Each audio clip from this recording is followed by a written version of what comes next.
Ja, er is niks mooier als een theaterzaal. Niks mooiers dan een theaterzaal. Zelfs als die leeg is dit prachtig. En toch is wat er nu gaat gebeuren in Limburg en in Brabant, dat is heel bijzonder. Wij hebben hier net gespeeld, onze spullen staan er nog.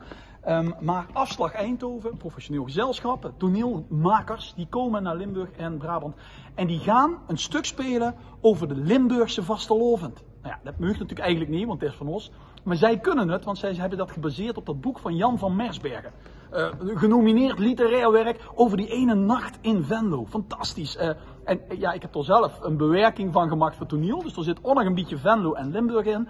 Het wordt gespeeld door een fantastische acteur, een fantastische actrice. En die voorstelling is te zien op locatie. Niet in een theater, maar bijvoorbeeld in Domani in Venlo, in die cultuurkerk. Prachtige plaats.